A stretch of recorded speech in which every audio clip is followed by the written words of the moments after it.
These verse from a nursery rhyme, passed down orally from generation to generation, describes the story of a city and the sea.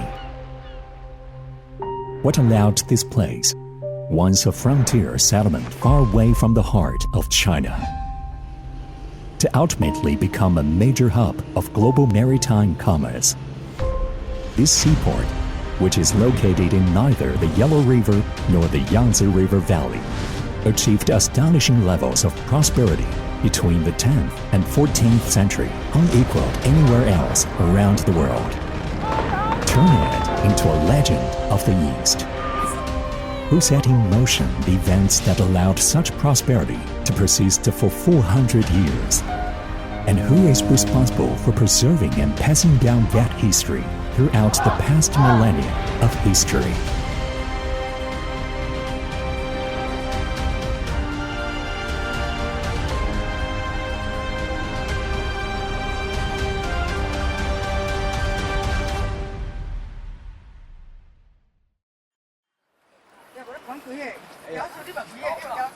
Normally, it takes only 8 minutes for the elderly women of Chaonan village to walk across this cross-sea stone bridge that was built at the end of the northern Song-Dynasty. If the bridge was not there, the women's journey home would take 10 times as long. Just like the elderly women, the people of the Song and Yuan dynasties had great need for quick access across waterways. To address this problem, they built hundreds of massive stone bridges, setting off a bridge-building boom that would last 300 years, right through the era of greatest commercial prosperity. To this day, Ein Blick Bridge in southwest Quanzhou retains the title of the world's longest flat-beam cross-sea stone bridge.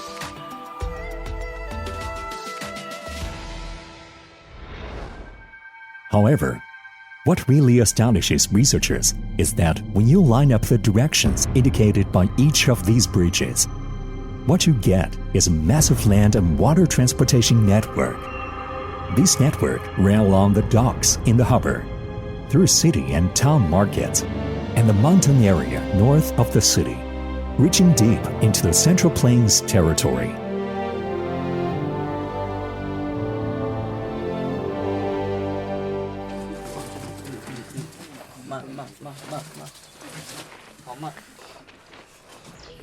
Through these Song-Yuan mining pits, as well as a 5-meter thick layer of iron slag, the Shaocaopu iron production site of Qingyang village in Anxi demonstrates a massive ironware production base. Additionally, there were also kiln sites capable of firing huge batches of ceramic wires dotted all over Quanzhou and the surrounding area. These batch production assembly lines, without exception, were all within close proximity to a main road used for transportation. This is a highly integrated territorial structure that combined production, transportation, and marketing. Was this brilliant orchestration of such large territory something that happened organically, or was it planned out intentionally?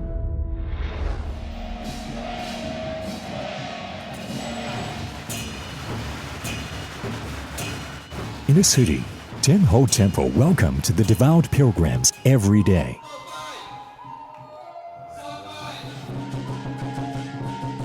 Outside the city, each time fishing folk went out to sea, they offered sacrifices to their sea gods. According to scholars, sea god temple used to be places for maritime merchants to gather and exchange information. Revering the sea gods was a way for the people to regulate industry, and it ensured the commercial regulations were respected and upheld. The words Gentleman of Trust engraved on the Zhengwu Emperor's pedestal signified an official government position awarded by the government to those who successfully solicited foreign merchants. During the Song-Yuan period, Zhouyi Mountain was a designated site for government officials to conduct religious ceremonies to pray for fair weather before sailors set out to sea. As for maritime trade, the imperial court's promotion of folk religion complemented the will of the state. All of these well-preserved relics serve as proof of how the state advances maritime trade and commerce. However, what truly marked the rise of Quanzhou as the empire's premier port for overseas trade was the Quanzhou Maritime Trade Office, whose site has recently excavated. The government office that used to stand on this stone and brick paving was a custom house for the Song and Yuan empires. Not only did this office generate wealth, it also helped the nation, whose civilization was founded in agriculture, to expand its mastery of commercial principles. Through this open portal, participants in maritime trade across Eurasia shared the fruits of commercial and cultural exchange.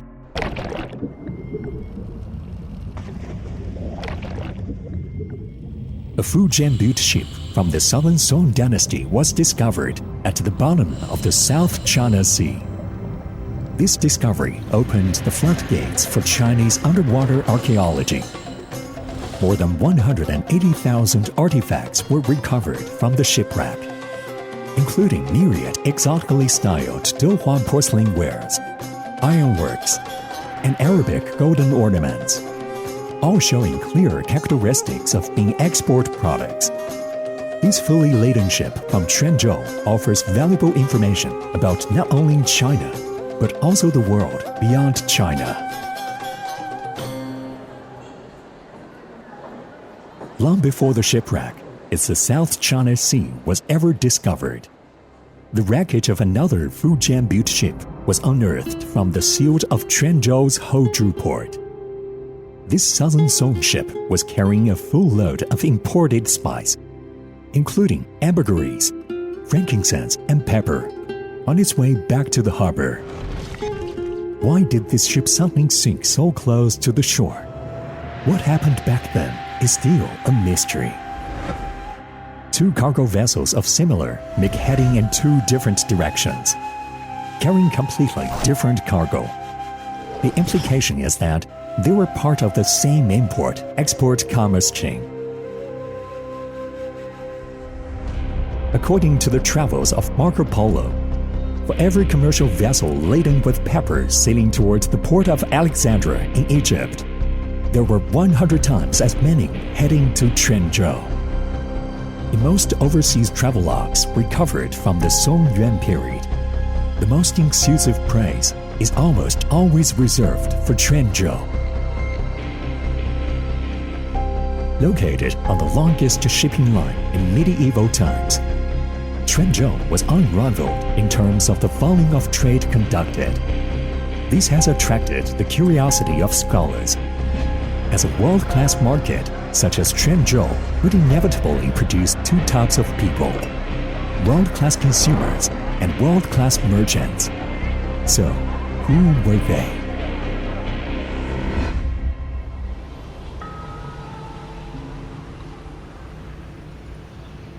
Quanzhou's two-man street is not large as far as neighborhoods go, but its atmosphere and scenery can't be found anywhere else in the world. The millennium-old Guanyue Temple is right next to the equally ancient Qingjing Mosque, the oldest standing mosque in China. Across from Qingjing Mosque is the even more ancient Confucius Temple, flanked by even older Buddhist and Taoist temples. What is fascinating is that a large group of imperial clansmen once settled in this area.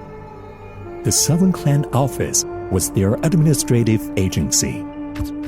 In the Southern Song shipwreck, archaeologists discovered these wooden tags bearing the names of the owners of various goods. Among them is this tag with the character for Southern House written on it, referring to a member of the imperial clan of that time. However, the words on many tags show ownership by people from different social classes in Quanzhou. At that time, This was a global society where people of different ethnic backgrounds and religions lived in harmony. The people within this community came not only from Quanzhou and the hinterlands of the empire, but also from Eurasia and many other foreign ports. Together, they built Quanzhou's diverse commercially oriented social structure. They were both consumers as well as participants in maritime trade.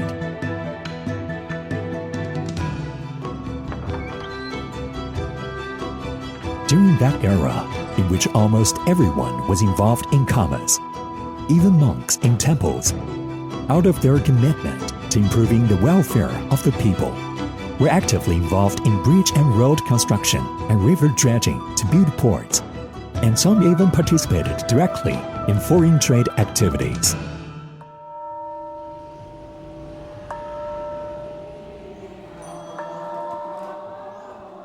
On the 26th day of the lunar calendar, Kaiyuan-Tempel stages its monthly ceremony of veneration of the Buddha.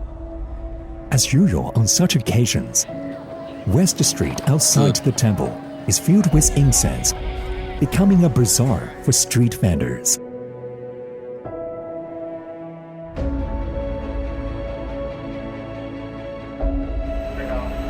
As imported stone material is unloaded from the ship by crane at Shihu port, the Chinese freighter named Seiden is preparing to head out to sea. Ancient docks leave behind memories of days past. The stone pagodas along the shoreline still serve as navigation markers guiding mariners home.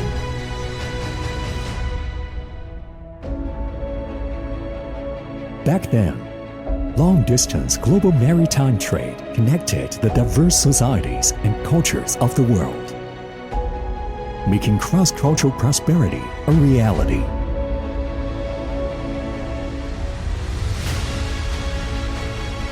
Today, as the heart of the eastern terminal of the sea route, Quanzhou's maritime voyages continue unabated. The fascinating city of Quanzhou remains committed to advancing global maritime trade through inclusivity and accessibility. The exchange of civilizations that began along the Asian maritime Silk Road continues in this new era.